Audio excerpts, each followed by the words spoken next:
The SICAP programme is aimed at developing marginalised communities and helping individuals that are in need or need extra supports that is not supplied by the existing state services. It's very relevant to the communities because for individuals to thrive, communities have to thrive. And we go out and animate those communities and give them the toolkit to develop leadership skills and ergo develop enterprises and support individuals within the communities then. Across the county there are groups in various stages of development, some very advanced, some in what we would call pre-development mode.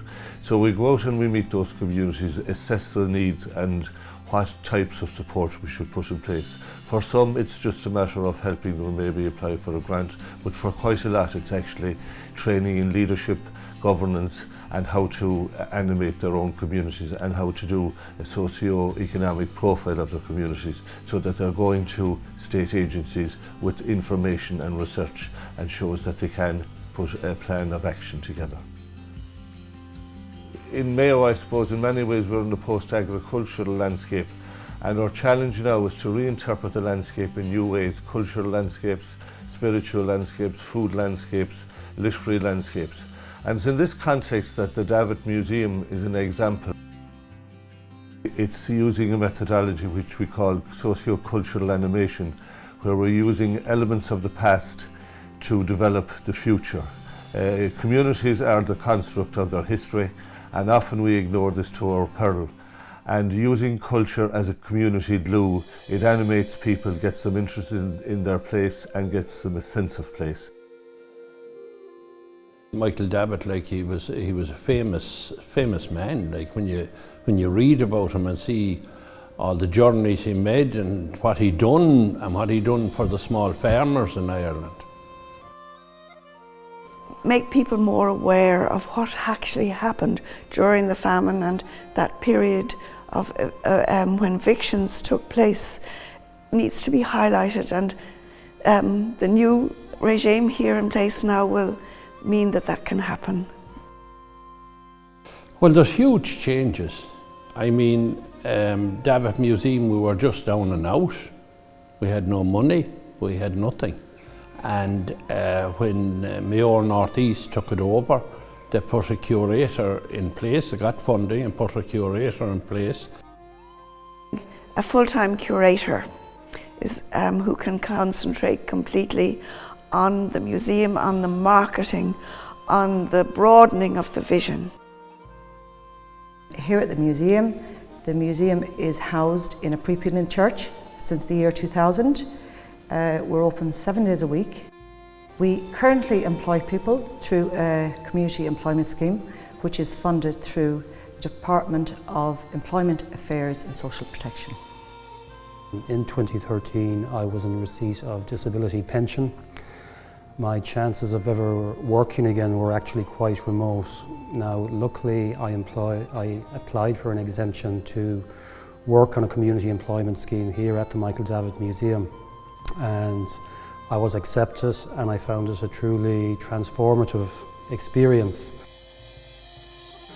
I enjoyed my time working on a self-employed basis, but further down the road, as the museum expanded and grew, another position became available as an assistant supervisor on a community employment scheme, and this was really something I felt I had to go for. I had a special empathy with CE participants because I'd come through the system. I knew what their hopes and dreams and fears were all about. So I applied for the job and thankfully I got it. And now I'm really enjoying my work. And I've got to this position largely through the support of SICAP, and now I can give something back myself to CE participants. The education that you get here, there's all different courses provided for you. Computer courses, everything that you need to do your job here is provided by Mayo North East. From my point of view, it was the ideal job. They were actually going to pay me to do something I was interested in doing.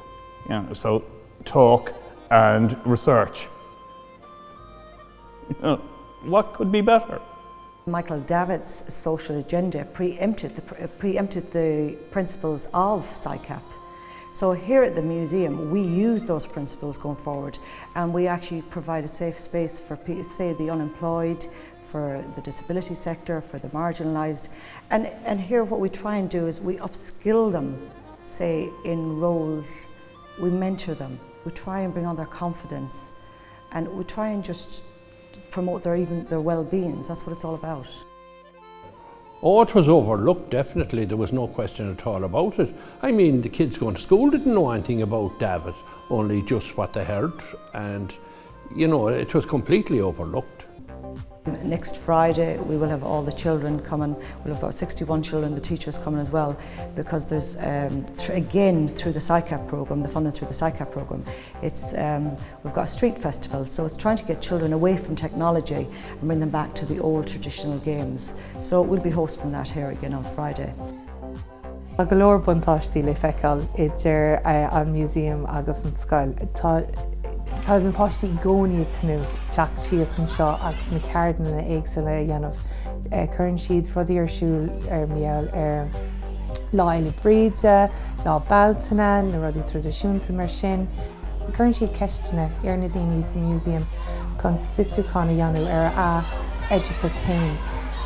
Meall ar Michael Davitt, meall ar an Ind agus conas dhéanann sé an nasc idir Michael Davitt agus na daoine eile timpplacht.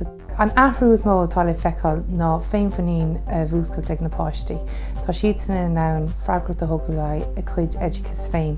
Chun leanúin sa rá an príomh rud atá muidna ag leir ná na deisina chun teacht sios an seo.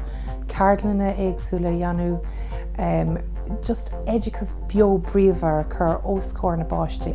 Sin an rud is táhacht a doing. Well, the best thing that happened with Mayo North East is to put Yvonne in as curator here. She has changed the whole lot around and she has put it on the map. The museum is not just about the history of Michael Davitt. There's a lot more involved here in the museum. Well, I'd like to see it on the global stage, really, and I think we have the things in place to make that happen. And the marketing skills that we have now and the whole of Mayo North East behind us will help us achieve that. With Mayo North East and all the connections they have in different areas all over, I mean, that has made a huge difference. Yes, it is bringing us from down there to there, and that's what the SICAP programme is doing for us, definitely. By using culture, you can develop enterprise, build up a marketing brand for an area, attract more footfall, and ergo support local businesses. Development is not all about money, and in the first instance, I suppose development is about people. And often it's more important to get the correct skilled people into an area before you start looking for grants for infrastructure or stuff like that. So I think that's where SICAP stands out above other programmes, and that's what we'd like to push going forward. We need certain skills to develop, especially in the community development area.